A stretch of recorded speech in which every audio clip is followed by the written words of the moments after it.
Shalom Bapak Ibu dan Saudara yang dikasihi Tuhan Yesus. Kita sangat bersyukur kepada Tuhan karena pada kesempatan ini Tuhan beri kepada kita untuk bersama-sama belajar kebenaran firman Tuhan. Sebelum kita membaca dan merenungkan firman Tuhan, mari kita berdoa. Kami menghampiri hadirat-Mu ya Tuhan. Kami sangat bersyukur untuk waktu yang Tuhan anugerahkan untuk bersama-sama membaca dan merenungkan firman Tuhan. Kami sadar kemampuan berpikir kami sangat terbatas untuk mengerti hakikat dari kebenaran firman Tuhan yang sungguh amat dalam, luas, dan lebar itu.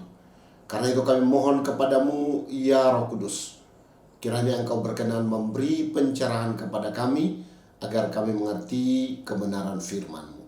Di dalam nama Tuhan Yesus, yang adalah firman yang hidup itu, kami sudah berdoa. Amin.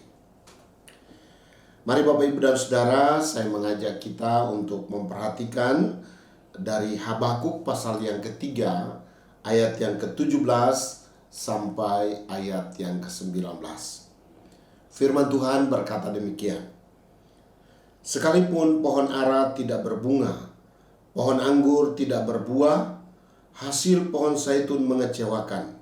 Sekalipun ladang-ladang tidak menghasilkan bahan makanan, kambing domba terhalau dari kurungan, dan tidak ada lembu sapi dalam kandang. Namun aku akan bersorak-sorak di dalam Tuhan, beria-ria di dalam Allah yang menyelamatkan aku. Allah Tuhanku itu kekuatanku, Ia membuat kakiku seperti kaki rusa, Ia membiarkan aku berjejak di bukit-bukitku. Demikian pembacaan firman Tuhan. Yang berbahagia adalah kita semua yang mendengarkan firman Tuhan dan yang melakukan dalam hidup kita tiap-tiap hari.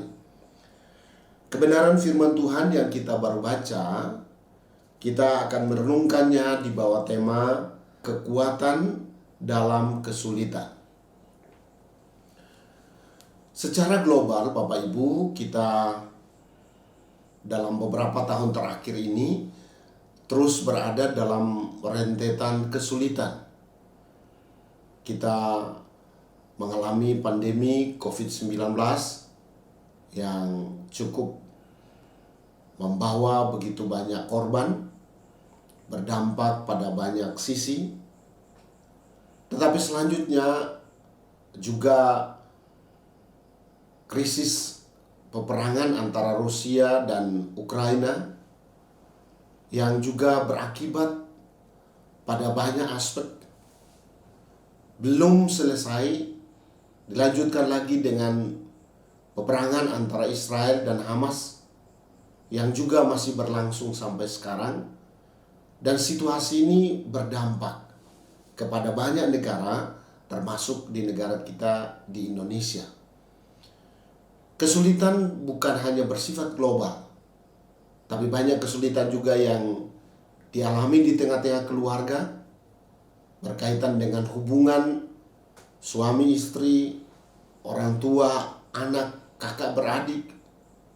Ada kesulitan-kesulitan juga yang bersifat pribadi, kesulitan finansial, sakit penyakit, dan hal-hal lain yang terjadi dalam hidup ini.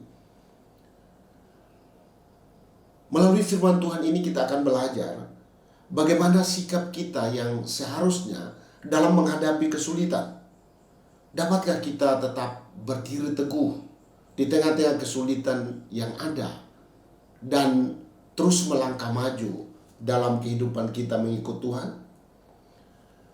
Dalam bacaan kita, konteksnya adalah Habakuk dipanggil oleh Tuhan dengan sebuah tujuan, yaitu menyampaikan berita penghukuman kepada umat Tuhan. Ini pekerjaan yang tidak mudah, karena lebih mudah menyampaikan berita yang berhubungan dengan berkat. Tetapi sebagai seorang hamba Tuhan, maka dia hanya bisa menyampaikan apa yang Tuhan suruh untuk disampaikan, termasuk berita penghukuman, di mana Tuhan mengizinkan umat Tuhan mengalami penindasan oleh orang-orang Kasdim. Kalau Bapak Ibu membaca dalam pasal 1 ayat yang ke-5 sampai 11, di mana di sana kita bisa belajar tentang bagaimana hebatnya orang Kasdim yang dipakai oleh Tuhan sebagai alat penghukuman terhadap umatnya Israel. Bapak Ibu, ada yang pernah berkata seperti ini, enak ya jadi orang Israel, bangsa Israel. Mereka sepertinya dibela oleh Tuhan, terus diberi kemenangan. Sesungguhnya memang mereka diberkati oleh Tuhan ketika mereka dekat dengan Tuhan. Tapi sebaliknya, ketika mereka menjauh dari Tuhan, maka mereka tetap berhadapan dengan keadilan Tuhan. Dalam konteks ini kita lihat bahwa sebenarnya sebagai umat pilihan Allah, mereka bisa dipakai oleh Tuhan untuk bisa menjajah orang Kasdim. Tapi kali ini sebaliknya, orang Kasdim yang kemudian dipakai untuk menjadi alat penghukuman bagi orang Israel. Di sini kita melihat bahwa Allah adalah Allah yang adil bagi setiap orang. Dan Bapak Ibu dan Saudara yang dikasihi Tuhan, kalau kita memperhatikan, penghukuman ini justru tidak membuat umat Tuhan menjauh dari Tuhan. Kadang-kadang orang sementara karena berdosa dan dihukum oleh Tuhan, dia makin menjauh dari Tuhan. Tapi umat Tuhan dalam konteks kitab Habakuk ini, ketika mereka menghadapi penghukuman, malah mereka tidak menjauh dari Tuhan, mereka mencari Tuhan. Mereka datang kepada Tuhan. Dan karena mereka datang kepada Tuhan, mereka mengandalkan Tuhan. Maka yang terjadi adalah bahwa Tuhan justru memulihkan keadaan mereka, menguatkan mereka di tengah-tengah kesulitan. Ini sebuah teladan yang baik bahwa dosa dan penderitaan memang tidak bisa dipisahkan. Di mana ada dosa bertumbuh subur, di sana penderitaan pun bertumbuh subur. Jika sebuah penderitaan diakibatkan oleh dosa, maka jalan keluar yang paling baik adalah lari kepada Tuhan, menyadari, bertobat sungguh-sungguh, dan hidup mengandalkan Tuhan. Mari kita memperhatikan hal pertama berkaitan dengan kesulitan yang dialami oleh umat Tuhan pada saat itu. Di ayat 17 dalam bacaan kita, Bapak Ibu, di sana kita belajar bahwa ada dua kesulitan yang dialami oleh umat Tuhan pada waktu itu. Dan perhatikan dengan baik, apakah kita mengalami salah satu dari dua kesulitan ini, atau mungkin kita pernah mengalami dua-duanya. Hal pertama yang menjadi kesulitan yang dialami oleh umat Tuhan pada waktu itu adalah apa yang diharapkan itu tidak terjadi. Mari kita memperhatikan ayat yang ke-17 bagian yang pertama.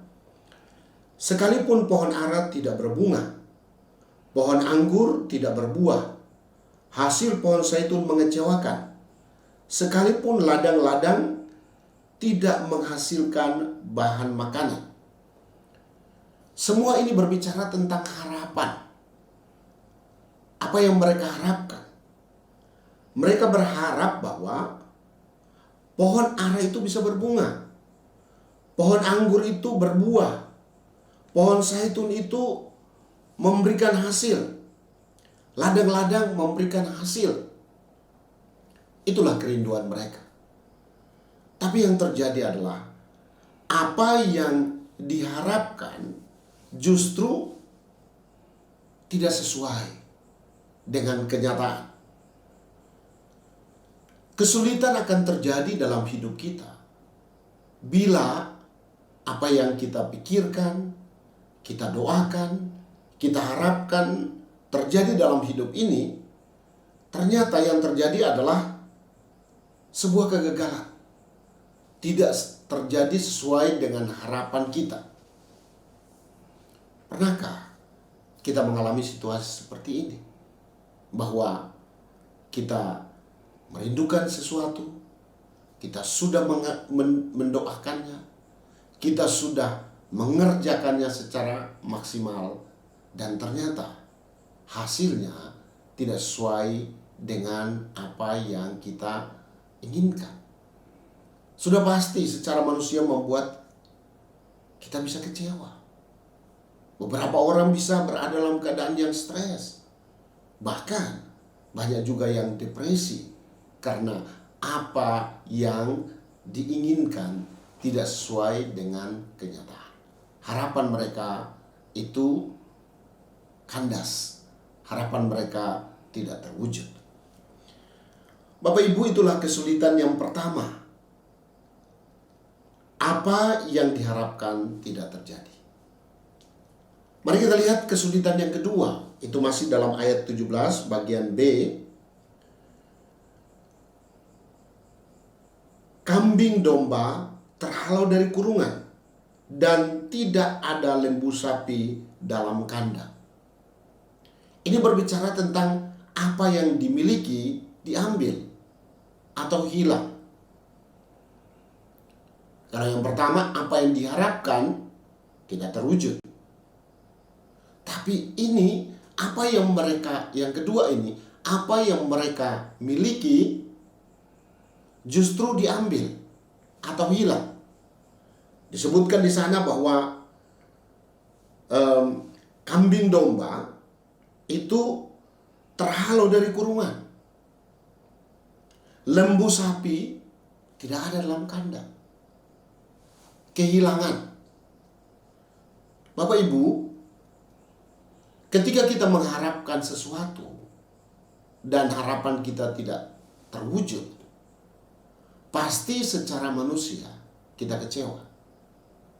Tapi lebih lagi, yaitu ketika kita punya sesuatu dan kemudian apa yang kita punya yang membuat kita sudah senang, sudah bahagia, ternyata itu diambil atau hilang. Kebahagiaan yang muncul sebentar kemudian diganti dengan rasa sedih karena kehilangan. Dalam hidup ini pastilah kita pernah kehilangan, apalagi kehilangan sesuatu yang kita sangat butuhkan, kehilangan sesuatu yang kita sangat sayangi, kehilangan sesuatu yang sangat kita banggakan dalam hidup ini. Bapak Ibu, dua aspek ini adalah kesulitan yang dialami oleh umat Tuhan pada waktu itu. Apa yang diharapkan tidak terwujud, tapi apa yang mereka miliki itu hilang. Bapak Ibu, kalau disuruh pilih dari dua hal ini, kira-kira kita lebih memilih yang mana? Apakah yang pertama, memilih untuk apa yang kita harapkan tidak terwujud, atau memilih untuk apa yang kita miliki diambil atau hilang? Ya, sama-sama sulit. Tapi sebenarnya lebih sulit bagian yang kedua, yaitu apa yang kita miliki itu diambil. Tapi baik yang pertama maupun kedua itu sama-sama merupakan kesulitan yang sebenarnya kita tidak inginkan terjadi dalam hidup ini. Bapak Ibu, mari kita lihat bahwa di dalam bacaan kita tadi, kita juga bisa belajar tentang cara bagaimana kita memperoleh kekuatan dalam kesulitan itu. Bagaimana kita bisa kuat walau kita tidak mendapatkan apa yang kita harapkan? Bagaimana kita tetap kuat walau apa yang kita miliki itu diambil atau hilang? Dalam ayat 18 dan 19, kita belajar tentang siapakah orang yang dapat tetap kuat dalam kesulitan. Dengan demikian, kita juga bisa tetap kuat manakala kita berada dalam kesulitan. Hal yang pertama yang kita bisa pelajari di sini adalah bahwa orang yang tinggal di dalam Tuhan. Mari kita lihat ayat yang ke-18. Namun aku akan bersorak-sorak di dalam Tuhan. Mari berikan perhatian khusus tentang kata di dalam Tuhan. Anak kalimat di dalam Tuhan. Beria-ria di dalam Allah yang menyelamatkan aku. 2 kali ada bentuk penekanan di situ. Ada satu anak kalimat yang diulangi 2 kali. Di dalam Tuhan, di dalam Allah yang menyelamatkan aku. Dalam prinsip memahami Alkitab, kalau dalam satu ayat, satu kata saja diulangi lebih dari 1 kali, itu tandanya penting. Apalagi ini anak kalimat. Satu anak kalimat diulangi 2 kali dalam 1 ayat. Ini menunjukkan bahwa penting. Di dalam Tuhan, di dalam Allah. Bapak Ibu, ini berbicara tentang masalah relasi. Dosa memang membawa kita jauh dari Tuhan. Dosa memang mendatangkan kesulitan, masalah. Tetapi ketika kita mengalami disiplin karena dosa itu, kita harus buat pilihan bahwa kita harus datang pada Tuhan. Siapakah orang-orang yang di dalam Tuhan? Siapakah orang-orang yang Tuhan ada dalam diri mereka? Tentu mereka yang sungguh-sungguh percaya. Mereka yang sungguh-sungguh beriman. Mereka yang sudah pasti bahwa Yesus Kristus Tuhan ada di dalam hidupnya. Karena pernah dalam perjalanan hidupnya, dia mengambil keputusan yang bijaksana, yaitu percaya dan menerima Yesus sebagai Tuhan dan Juru Selamat pribadi. Yohanes 1 ayat 12. Kalau kita sungguh-sungguh percaya dan menerima Yesus dalam hidup kita, maka Yesus Kristus ada di dalam diri kita dan kita ada di dalam Yesus Kristus, di dalam Tuhan. Tuhan di dalam kita dan kita ada di dalam Tuhan. Ini berbicara tentang sebuah kepastian. Di dalam Allahku yang menyelamatkan aku. Ketika Yesus Kristus Tuhan ada dalam diri seorang, maka dia beroleh kepastian keselamatan. Dia di dalam Tuhan dan Tuhan di dalam dia. Dan Bapak Ibu, ketika seseorang di dalam Tuhan dan Tuhan di dalam dia, maka dia akan dipenuhi damai sejahtera, sukacita, kekuatan dari Tuhan. Dan doa-doanya pun dijawab oleh Tuhan. Firman Tuhan dalam Yohanes pasal 15 ayat yang ke-7 ayat 8 berkata, "Jikalau kamu tinggal di dalam aku dan firman-Ku tinggal di dalam kamu, mintalah apa saja yang kamu kehendaki dan kamu akan menerimanya." Bapak Ibu, pastikan bahwa kita di dalam Tuhan. Masalah kesulitan itu ada. Baik yang kita bisa antisipasi maupun yang kita memang tidak antisipasi sama sekali. Tapi masalah apapun dan bagaimanapun, pastikan bahwa kita di dalam Tuhan dan Tuhan dalam kita. Itu adalah sumber kekuatan kita yang pasti. Kita memiliki Tuhan dalam hidup kita.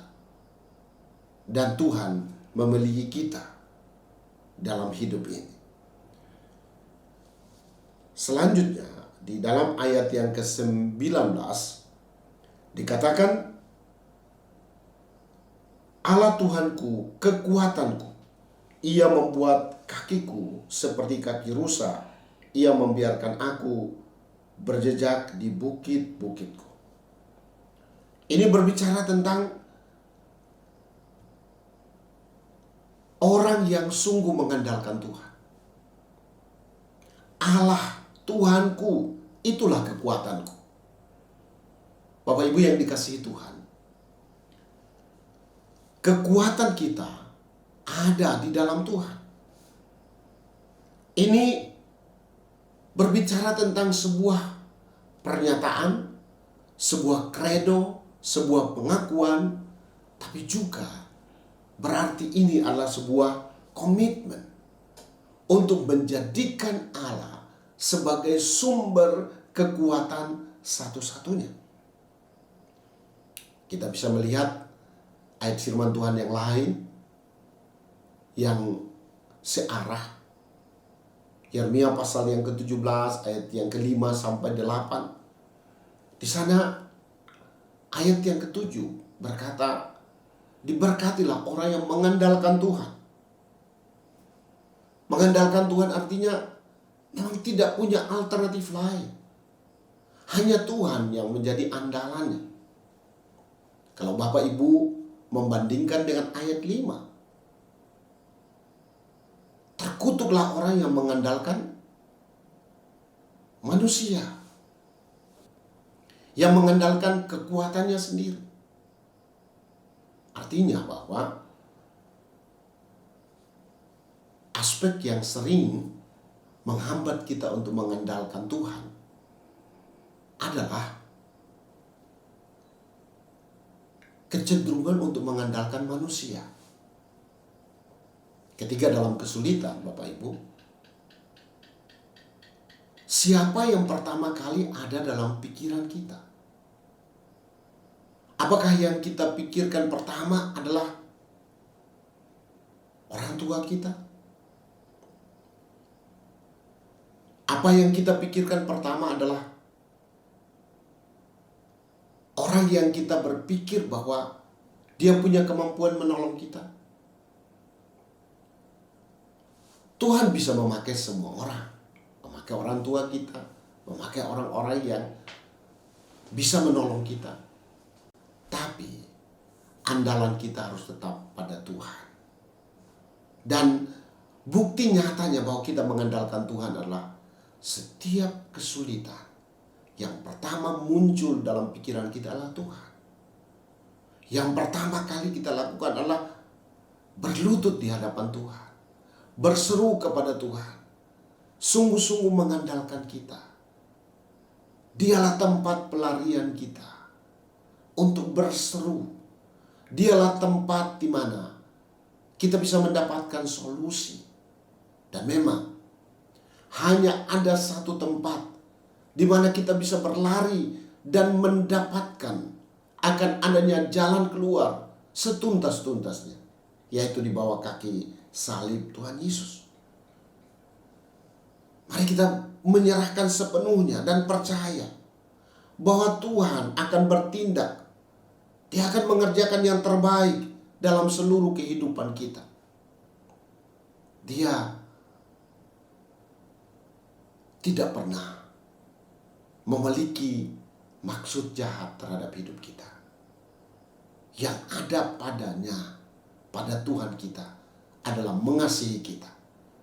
Dia akan selalu hadir sebagai bagian dari solusi dengan memberi kekuatan kepada kita.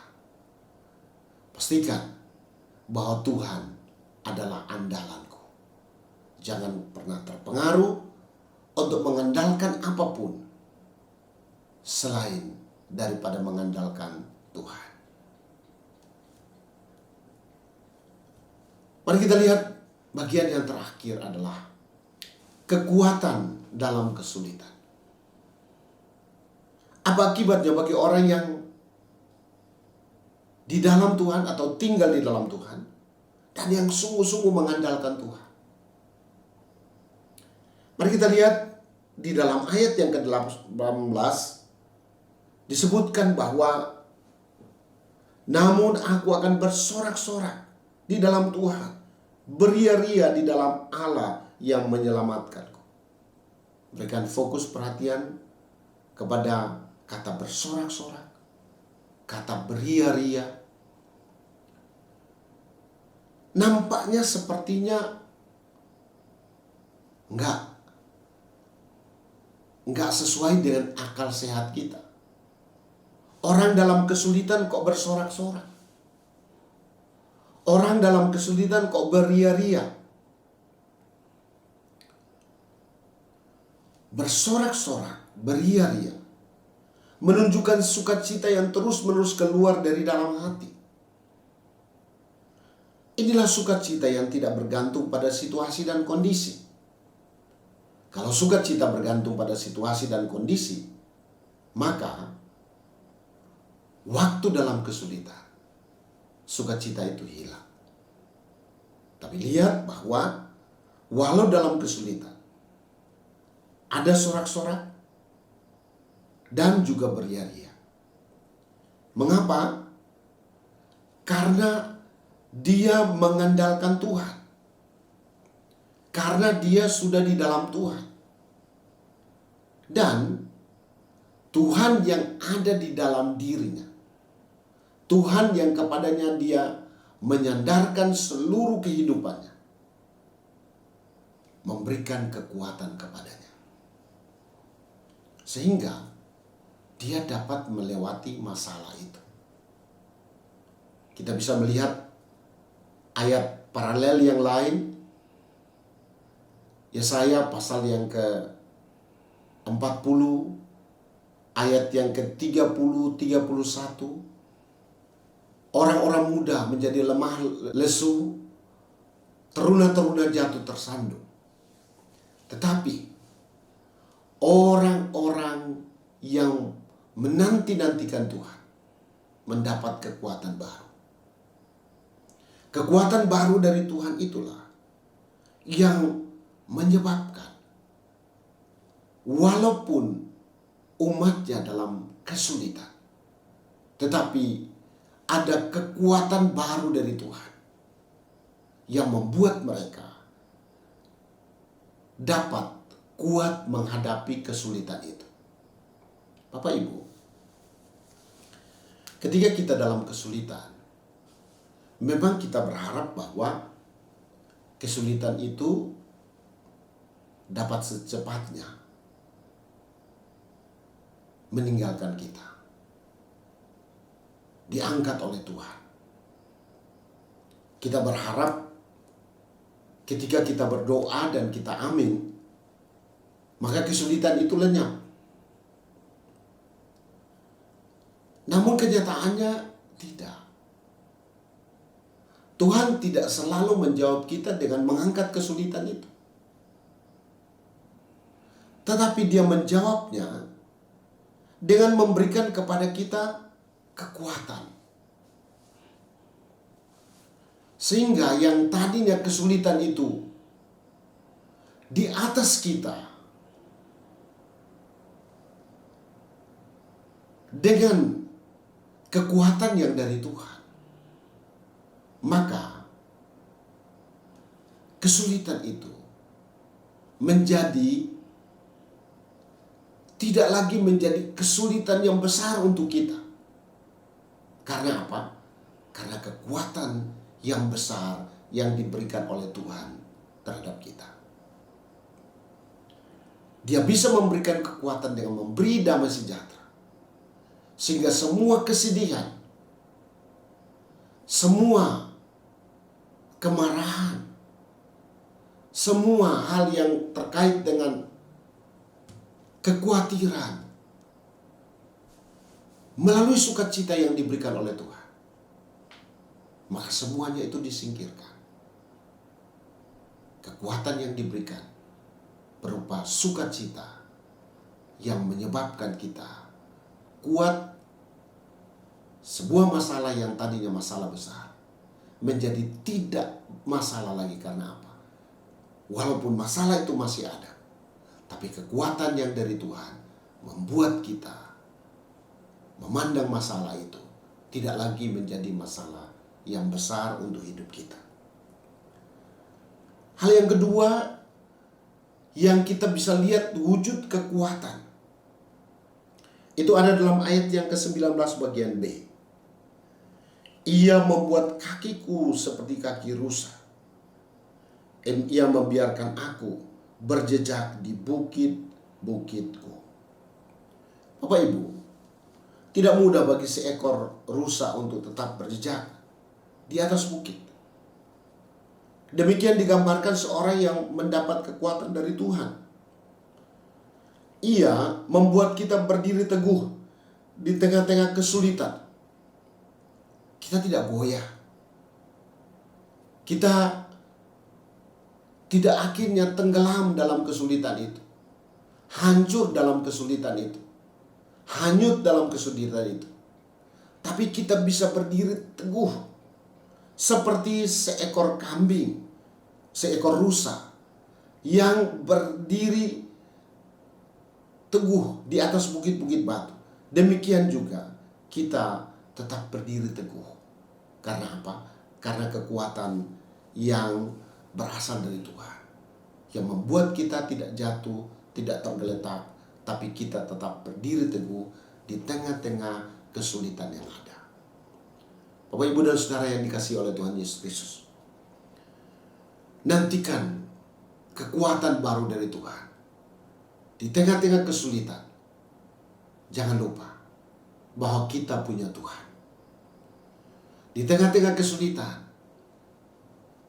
yang membuat kita lemah,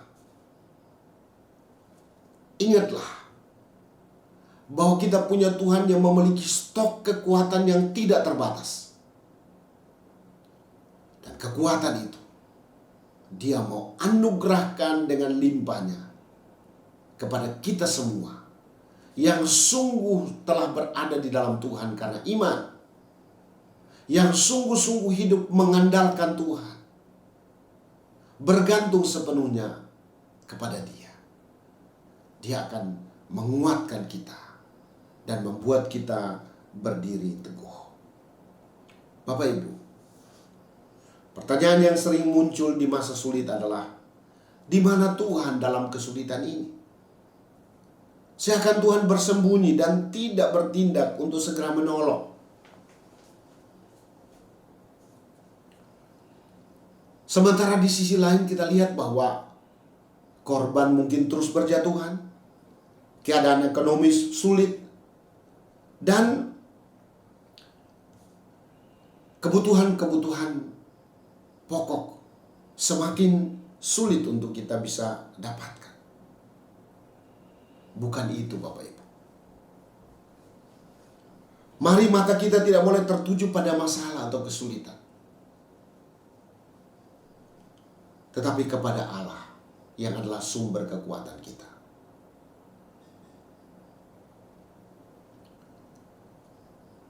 Di tengah-tengah situasi seperti itu, arahkan pandangan kita kepada Allah.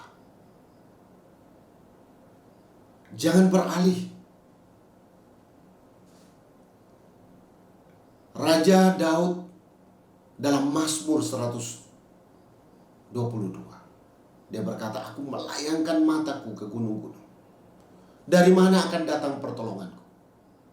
Lalu dia jawab sendiri, pertolonganku datangnya dari Tuhan. Tidak ada yang lain. Jangan melayangkan mata kita untuk menaruh harapan kepada hal-hal yang lain. Mari arahkan mata kita kepada Tuhan. Ingatlah bahwa Tuhan tidak selalu menghindarkan kita dari masalah. Tuhan tidak selalu menghindarkan kita dari kesulitan.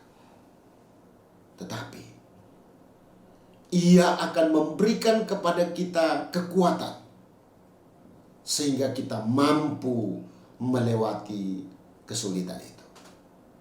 Bersama dengan Tuhan, kita cakap menanggung segala sesuatu dan menang. Karena kita punya Allah, Allah yang hebat, Allah yang luar biasa, Allah yang kasihnya tidak ada duanya. Kiranya Roh Kudus memeteraikan firman-Nya dalam hidup kita dan menolong kita untuk kita dapat melakukan firman Tuhan dalam hidup kita tiap-tiap hari. Amin. Mari kita berdoa. Tuhan, terima kasih untuk kebenaran firman Tuhan. Kami berdoa supaya Roh Kudus berkenan memeteraikan dalam hati dan pikiran kami dan menolong kami supaya kami dapat hidup di dalamnya. Sebagaimana umat-Mu berada dalam kesulitan, ketika apa yang mereka harapkan tidak didapatkan, ketika apa yang mereka miliki diambil atau hilang. Situasi seperti ini pun kami alami. Mungkin di antara kami yang mendengarkan firman Tuhan hari ini mengalami salah satu dari kedua hal ini. Dan hal ini sering membawa kami dalam kesulitan. Tapi hari ini Tuhan mengajar kami melalui hamba-Mu Habakuk bahwa dalam kesulitan yang ada, kami harus pastikan identitas rohani kami, bahwa kami adalah orang-orang yang sudah di dalam Tuhan. Karena kami sudah sungguh percaya bahwa Yesus Tuhan, Yesus Juru Selamat satu-satunya. Dan kami telah menerima Tuhan Yesus dalam hati kami sebagai Tuhan dan Juru Selamat. Dan bahwa dalam kehidupan kami terus hidup mengandalkan Tuhan. Bersandar, berharap, berserah penuh pada Tuhan. Dan kami percaya bahwa Tuhan akan memberikan kepada kami kekuatan. Kekuatan baru dari Tuhan. Berupa sukacita. Sehingga dengan sukacita yang ada, kami dapat menghadapi kesulitan yang ada dan menang. Engkau akan mengokohkan kami, sehingga kami tetap berdiri teguh. Tidak hanyut oleh kesulitan yang ada, tetapi kami terus berdiri teguh dan menang. Karena Tuhan bersama dengan kami. Terima kasih ya Tuhan Yesus untuk firman Tuhan. Berdoa supaya Tuhan Engkau memberkati semua kami. Berkati kami secara pribadi. Berkati kami dalam setiap rumah tangga kami. Berkati dalam semua usaha pekerjaan.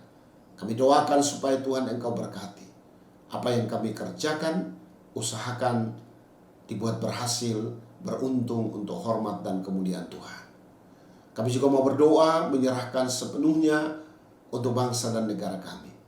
Kiranya Tuhan Engkau memberkati bahwa Presiden dan semua jajaran pemerintah, supaya di tengah-tengah masa transisi menjelang pemilihan umum yang tinggal beberapa hari lagi, biarlah ada keputusan-keputusan yang diambil tepat dan menyebabkan situasi tetap dalam keadaan stabil, pemilu pun berlangsung dengan baik.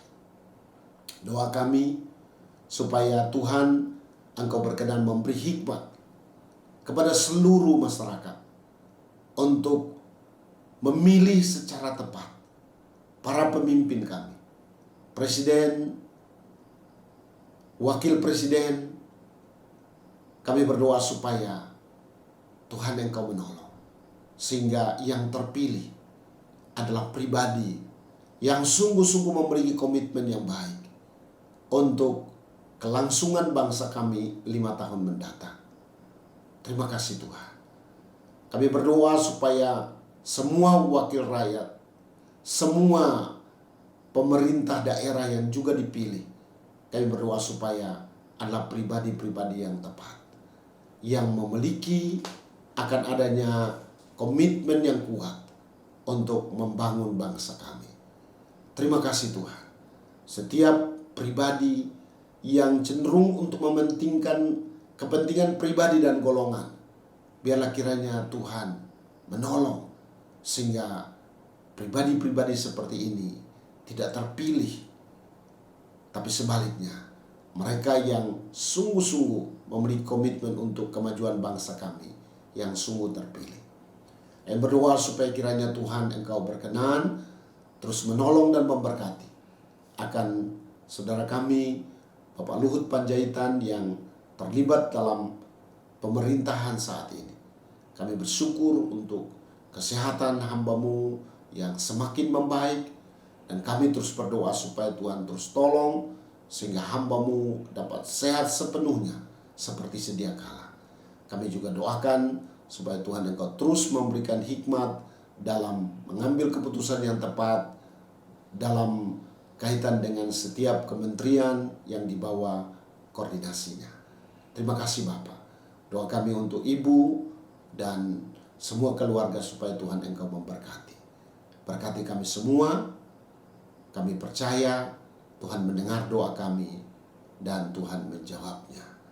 Kami akan mengakhiri PA kami. Kiranya anugerah Tuhan Yesus Kristus dan kasih Allah Bapa serta persekutuan dengan Roh Kudus kiranya menjadi bagian kami semua saat ini dan terus kekal selama-lamanya. Amin.